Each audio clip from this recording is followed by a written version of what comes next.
الحمدلله و الصلاة و السلام علی رسول الله. اخلاص یک عملی است که در اون ریا دیده نمی شود. الله ذوالجلال در چند جای قرآن عظیم الشأن برای ما مخلصانه عمل کردن را امر فرموده است. اعوذ بالله من الشیطان الرجیم فاعبد الله مخلصا له الدین.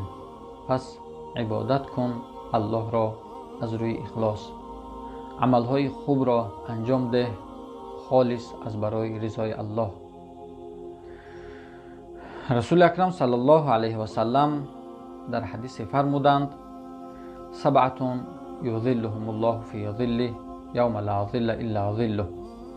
7 گروه انسان را الله ذوالجلال در روز قیامت در زیر سایه عرش جا می دهد، روزی که بغیر از سایه عرش دیگر سایه وجود ندارد. یکی از اون گروه ها رجل دعت امرأة ذات منصب و جمال فقال اینی اخاف الله. مردی که یک زنی صاحب جمال، صاحب منصب، پولدار، مالدار دعوتش کرد به خاطر غریزه شهوانی خود را آرام کردن، اما این انسان مخلص، این انسان مؤمن، این انسان مسلمان موحد گفت که من از الله می ترسم.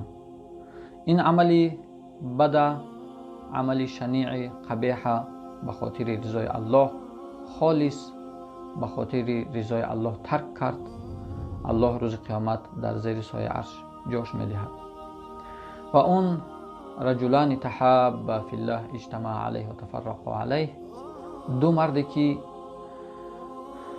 در یک جا جمع شدن به خاطر رضای الله، نه مقصدی صحبت دنیا دارند، نه مقصدی یگان فایده دنیا را به دست آوردن دارند، مقصدشان تنها و تنها رضای الله دریافتن. ببینیم که گذشتگان ما اهل سلف صالح برای رضای الله چی کارهایی را انجام میدادند. یک روز یک پادشاه امر کرد یک مسجد ساختن. فقط شرط گذاشت که در بنای مسجد، در ساختن مسجد یگان پول اندک از حساب مردم داده نشود. در ساختمان مسجد از حساب غیر خودش یگان تنگه مصرف نشود. و مسجد ساخته به اتمام رسانیدند و این پادشاه امر کرد در روبروی درآمدگاه مسجد، در بالای در مسجد نام این پادشاه را نوشته کنند. وقتی که نامش به نام حاجی فلانی یا که پادشاه فلانی گفتن نوشته آویزان کردند، بسیار خوشحال شد که بسیار یک عملی خوبی انجام داده است. وقتی که شب شد در خواب دید که یک ملائکه از آسمان فرود آمد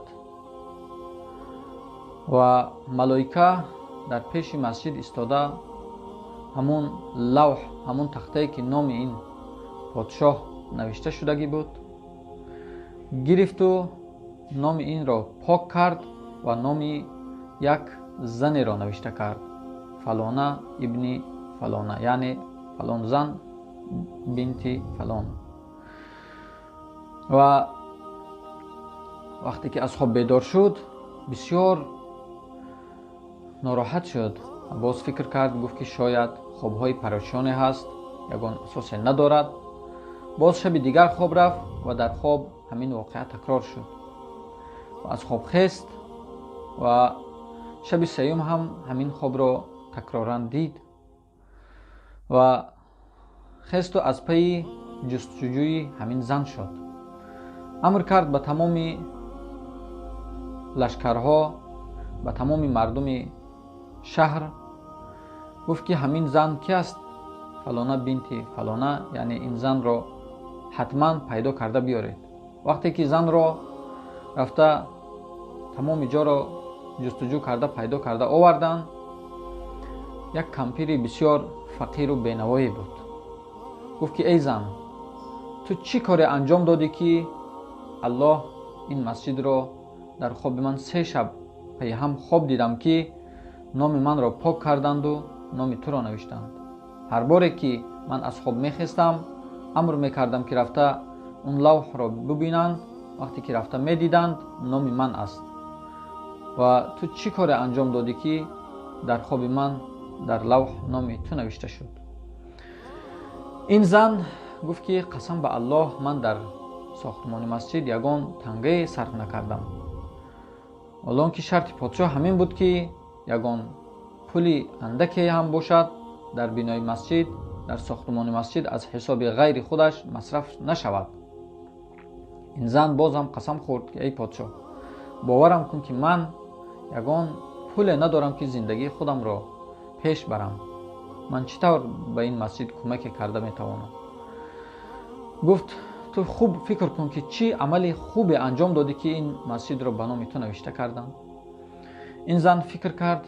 گفت که یک روز من در راه می رفتم، یک اسب بسته دیدم و در یک سطل آب مانده بود برای اسب، اما آب از اسب دورتر بود. اسب نمی توانست آب را بنوشد و من آب را گرفته نزد اسب آوردم و اون اسب آب را نوشید.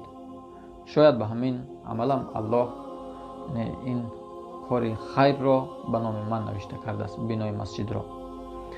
و این پادشاه رفت و از اون تخته مسجد نام خودش را پاک کرد و این زن را نامش را نوشته کرد.